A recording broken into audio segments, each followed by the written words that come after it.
तो गौमूत्र काफी बीमारियों में आराम करता है। जैसे आपको कैंसर में हुआ और पेट की बहुत सारी बीमारी होती है, किडनी में देते हैं, तो ये चीजें आप पूरा हम बताते हैं कि किसको कैसे लेना है। थोड़ा उनमें और बदलाव हो जाता है, उन चीजों को लेने के बेनिफिट्स और अलग हो जाते हैं। जैसे अब शुगर वाले लोग हैं, थोड़ा सा आप लोग अगर जानकारी चाहते हैं 5-10 मिनट में आपको बता दूं। और घर का इलाज भी होता है और थोड़ा बाहर का इलाज भी होता है।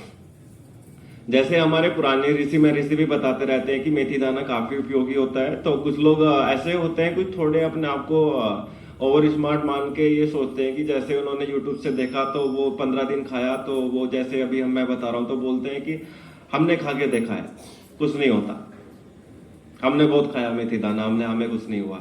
अरे अगर आपसे पूछे वही 3 दिन वाला चार्ट कि हमने टिक्की भी खाई, हमने आइसक्रीम भी खाई, हम शादी में चले गए थे, कोल्ड ड्रिंक भी पी, उसके साथ आपको परहेज भी तो करना है। ऐसा नहीं है कि आपने मेथी दाना खाया, मेथी दाना खा लिया भी अपना काम कर देगा, हम कुछ भी खाते पीते रहेंगे उससे फिट रहेंगे, ऐसा नहीं है।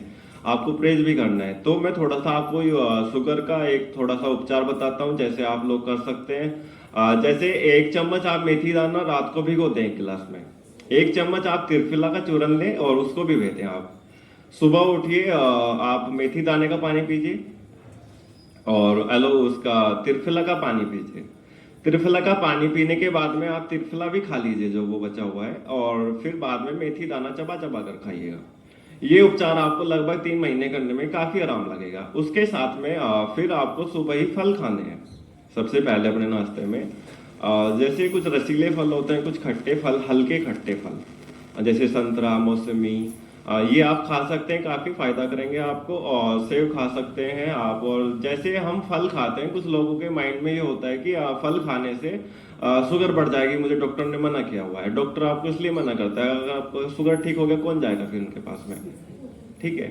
तो शुगर ये जो हमारा इसमें जितना भी फल खाते हैं, इसमें जो ग्लूकोज होते हैं जल्दी पच जाता है, इसकी जितनी शुगर होती है जल्दी पच जाती है और हमें फायदा करता है। अगर हमारा पेट ठीक होगा तो हम ऑलरेडी ठीक होते चले जाएंगे। इसलिए आपको फल खाने हैं जरूर, सबसे पहली बात तो ये। और फिर आप अपने आटे में थोड़ा सुधार कर लीजिएगा।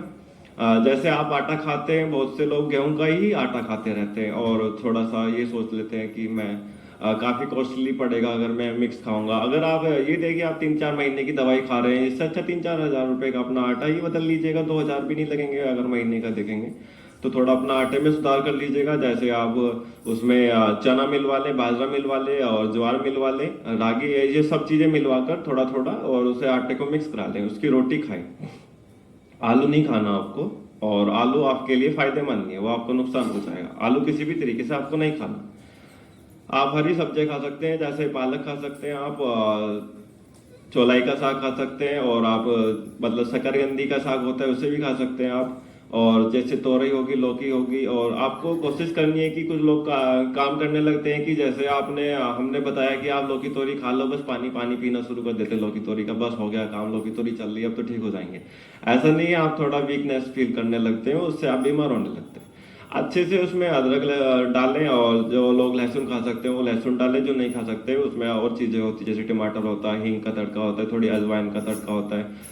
और अपना उसे थोड़ा अच्छा सा भोजन जो खाएगा तो वो पेट भर के भी खाएगा, और जब आप मन से खाएंगे तो वो पचेगा भी आपको अच्छा।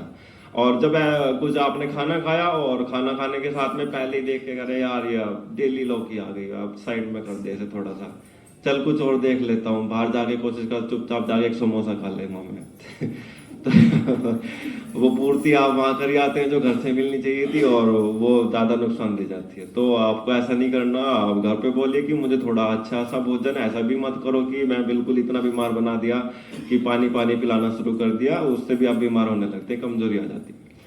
तो आप अपने भोजन में थोड़ा सा ये सुधार करिएगा। और फिर जैसे आप शाम को फिर हल्का भोजन लीजिएगा, और उड़द की दाल नहीं खानी है आपको, और दालें खानी है मूंग की दाल, और आपको मसूर की दाल खानी है, और आपको चने की दाल खानी है, काफी अच्छी है। और जैसे मूंग की दाल ये है, इसका पानी पी ले बीच में अच्छी सी, और काफी अच्छा डाइजेशन होगा धीरे धीरे आपका।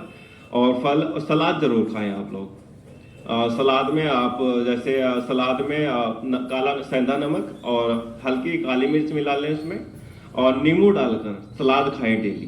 ज्यादातर कच्ची सलाद खा ले। अगर किसी को लगता है कि भूख नहीं, रोटी नहीं खा सकता मैं, तो सलाद खा लीजिएगा, अपने घर से कटा के ले लो, ऑफिस में जा रहे हैं सलाद खा लीजिएगा उस टाइम। कुछ लोग बहुत ज्यादा कमजोरी महसूस करने लगते हैं, तो उसके लिए आप थोड़े सुबह रात को बादाम फेंकर रख दो, सुबह बादाम खाइएगा। और कभी कभी एनर्जी के लिए ज्यादा नहीं, जिनको बहुत ज्यादा कमजोरी महसूस हो रही है तो एक खजूर खा सकते हैं, एक से ज्यादा नहीं खाना, एक खजूर खा सकते हैं आप। और 3-4 मुनक्के भी खा सकते हैं आप, और एक अंजीर खा सकते हैं। मतलब थोड़ा बदलते रहिए, आज एक खजूर खा लिया, कल आप एक अंजीर खा लीजिएगा। ये नहीं कि अब मैंने ये सारी चीज बोली तो आपने आज सारी खा लो, आज मीठे की पूर्ति कर लो थोड़ी सी मैं। तो थोड़ा सा एक एक चीज खाइएगा, जैसे आज मुनक्के खा ली, कल अंजीर खा लिया, परसों आपने खजूर खा लिया, तो उससे डाइजेशन भी ठीक रहता रहेगा, एनर्जी भी आप गेन करते रहेंगे। एक मखाने होते हैं, मखाने 4 मखाने आप डेली खाइएगा। गाय का दूध पिएगा, देसी गाय का दूध, किसी और चीज का नहीं पीना। किसी के माइंड में बकरी का पी लूं, डॉक्टर साहब बकरी भी तो अच्छी होती है, वो भी तो चुप के ही आती है, उसका मैं दूध पी लूं, तो बकरी का दूध नहीं पीना, वो काफी हैवी होता है। जिनको अस्थमा की प्रॉब्लम है वो बकरी का दूध पी सकते हैं, ठीक है। आपको गाय का दूध पीना है, वो भी मलाई उतार कर पीना है। जब आप उसकी मलाई उतर जाएगी आप उसको पीजिएगा। तो और जूस नहीं पीना है आपको, जूस पीना है आपको जैसे आप करेले का जूस, टमाटर का जूस, और आप ऐसे जूस पियेंगे तो वो फायदा करेगा आपको। और वैसे जूस जो फलों के जूस है वो नहीं पीने आपको, क्योंकि फलों का जो जूस आप डायरेक्ट पीते हो आपके जल्दी से खून में मिलता है और उसका एकदम असर करता है, आपको शुगर बढ़ा देता है। फल खाओगे तो वो फाइबर जाएगा उसमें, आराम आराम से जल्दी आपको डाइजेशन हो जाएगा, और आपका डाइजेशन अच्छा करेगा, और आप उसको फायदा भी लेंगे उस चीज का। और जूस का आपको फायदा नहीं, नुकसान हो सकता है, ठीक है। शाम को आपको फिर यही अपना हल्का खाना खाना है, और सुबह उठना है, योग करना है, प्राणायाम करना है। और जैसे किसी को बहुत ज्यादा वीकनेस महसूस हो रही है तो वो एक बसंत कुसुमा का रस आता है, जिनको इंसुलिन भी लग रहे हैं, वो लोग अगर उसका सेवन करते हैं धीरे धीरे उनके इंसुलिन बंद हो जाते हैं। मंडूक आसन कीजिए 15 से 20 मिनट, ठीक है। और गिलोय का रस, और आपको ये डेली पीना है गिलोय का, और आपको एलोवेरा भी पीना है, और ये चीज आपका सेवन करिए, धीरे धीरे आप इनसे फायदा लेंगे। और काफी चीजें होती हैं, आपके पास भी समय की दीदी बताए तो कुछ कमी है, तो आप लोग हम चाहेंगे कि जिसको भी थोड़ा सा उपचार की जरूरत है, किसी को बैक प्रॉब्लम, सर्वाइकल की प्रॉब्लम, या किसी को अपना शुगर का कुछ ट्रीटमेंट कराना है, मिट्टी पट्टी की चिकित्सा कर रहे हैं हम, जो वहाँ पर पतंजलि में होती है, और कहीं प्राकृतिक चिकित्सा में कहीं पर भी होती है।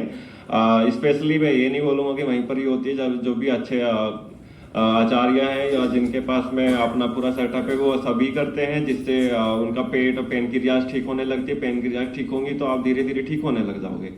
और तो आप जो जो भी अपना उपचार लेने के लिए आ सकता है तो आइए। हमारी ये है कि 200 रुपये हम एक दिन का चार्ज करते हैं, उसमें आपका जो भी योग भी होगा, एक्यूप्रेशर भी होगा, प्राकृतिक चिकित्सा भी होगी।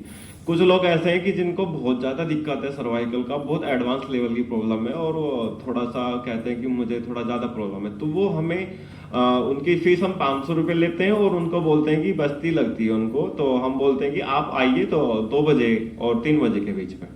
तो ऐसे 3-4 पेशेंट है जो कुछ दूर से भी आते हैं, उनको प्रॉब्लम कुछ ज्यादा ही है, तो वो बेचारे, अगर आगरा से आदमी आ रहा है तो हमें भी हमारा कर्तव्य बनता है कि